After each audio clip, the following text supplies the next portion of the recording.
Hey, what's going on, everybody? How's it going today? So for my first theater experience of 2019, I decided to go see Escape Room. And by all accounts, this movie should have totally sucked ass because it's a horror movie that's coming out in January, which is kind of the dumping grounds. But I have to say, you know what?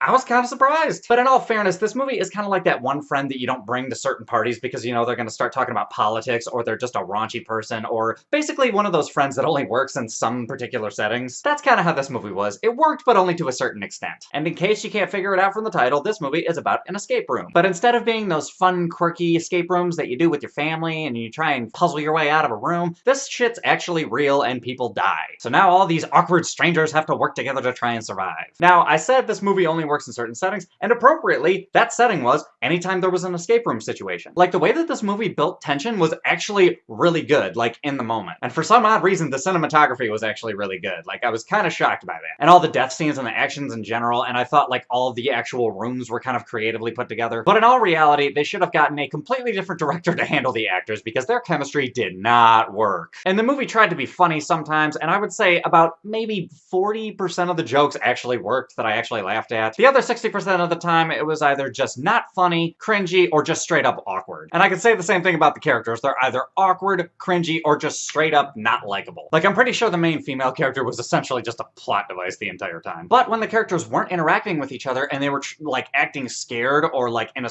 hurry or a scuffle to try and finish whatever they were doing in each room, like, they did good. So the movie's a little frustrating in that respect because, like, it could have been awesome if all the character chemistry was there. Because the movie had a good story, but it was just that one element that was missing. The only face you'll recognize is probably the best part of the movie, and that's Deborah Ann Woll. And if you don't know who she is, she's in those 3 Daredevil seasons and that one Punisher season that's on Netflix. She did a pretty good job, and I maintain that her character is probably the most likable in the entire movie. But despite the shitty character interactions, I actually had a really good time with the movie, and I felt like I was sitting on the edge of my seat for good portions of it. So that being said, I think for a score out of 10, I think I'm gonna give it a 7.2. I don't think I would actively go out and see it again, but if a group of my friends was just like, hey, yo, we're about to go see Escape Room, you wanna come with us? I'd be like, you know what? I could go for another watch, actually. But anyway, guys, those are my thoughts. What are your thoughts? Have you seen this movie? Do you want to see it? Hop in the comments. Let me know what's up. Other than that, if you like this review, give me a like, subscribe to all that other bullshit, and I will catch you guys later.